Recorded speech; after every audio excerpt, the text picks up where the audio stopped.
میں ہوں عبید قریشی، آپ دیکھ رہے ہیں خبرنامہ ٹی وی۔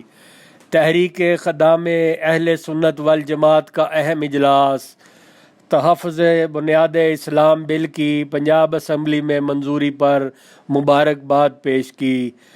تحریک خدام اہل سنت کے زیر اہتمام جامع مسجد خاتم النبیین صلی اللہ علیہ وسلم رحیم آباد راولپنڈی میں نماز عصر کے بعد ایک اہم اجلاس منعقد ہوا، جس میں قاری عطا اللہ طارق، مفتی عبدالواجد حسین، قاری ضمیر احمد، مولانا قاری گل تاسب و دیگر علماء کرام نے خطاب کیا۔ انہوں نے کہا کہ پنجاب حکومت کی طرف سے تحفظ بنیاد اسلام بل منظور کرنا قابل قدر اور تاریخ ساز کارنامہ ہے۔ اس بل سے پاکستان کے دو قومی نظریہ کو تقویت حاصل ہوگی اور پاکستان کی سالمیت، ترقی، خوشحالی اور فرقہ واریت کی عفریت سے چھٹکارا حاصل کرنے میں مدد ملے گی۔ علماء اکرام نے کہا کہ ہم اس بل کی پرزور تائید کرتے ہیں۔ انہوں نے کہا کہ پاکستان نظریہ اسلام کے تحت وجود میں آیا۔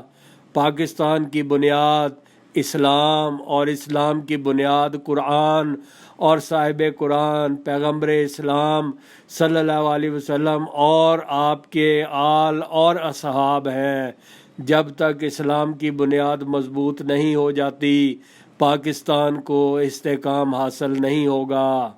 علماء نے کہا کہ ہم وزیر اعلیٰ پنجاب جناب عثمان بزدار صاحب، سپیکر پنجاب اسمبلی جناب چودھری پرویز الہی صاحب، صوبائی وزیر قانون جناب راجہ بشارت صاحب، صوبائی وزیر معدنیات حافظ عمار یاسر صاحب و دیگر تمام اراکین اسمبلی کو مبارکباد پیش کرتے ہیں۔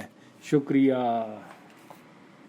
دیکھتے رہیے خبرنامہ ٹی وی، پڑھتے رہیے خبرنامہ میگزین، ہمارا چینل سبسکرائب کیجیے۔ شکریہ۔